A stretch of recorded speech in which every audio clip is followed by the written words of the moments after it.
মোৰ আগৰ ভিডিঅ'টো যিসকলে দেখিছে তেখেতসকলে গম পাইছে মই পাটনাত আহিছিলোঁ আৰু বৰ্তমান মই পাটনাতেই আছোঁ। ৰাতিপুৱাই উঠি গা পা ধুই ল'লোঁ। গা পা ধোৱাৰ পিছতে কাৰণ মই ৰুমত আছোঁ আৰু তেওঁ হস্পিটেলত আছে আৰু তেওঁৰ বাবে ল'লোঁ ৰুটি ভাজি আৰু ইয়াত আজি বতৰটো খুব ডাৱৰীয়া।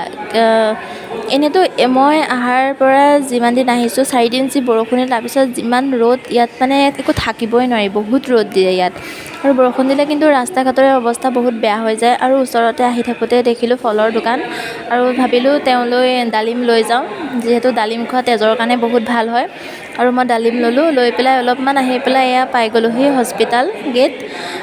বেছি দূৰ নহয় পিছে ৰুমৰ পৰা অলপমান আহিলে হয়। যিহেতু এয়া পালোহিয়ে।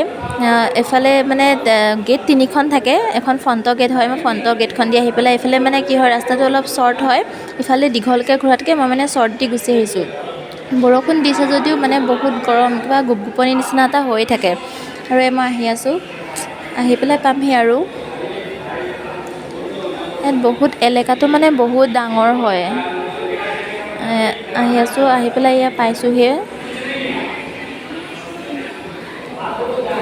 এফালে তলত যিটো ৰাস্তা আছে এইফালে মানে গাড়ী মটৰ থোৱাৰ সুবিধা আছে আৰু এইফালে এনেকৈ আহি পেলাই এইফালে এটা ছাইডত আপোনালোকক সিটো ভিডিঅ'ত দেখুৱাইছিলোঁ মই আৰু ইয়াৰ নেক্সট ভিডিঅ'খিনিত বাকীখিনি মই দেখুৱাইছোঁ। আজিলৈ বাই।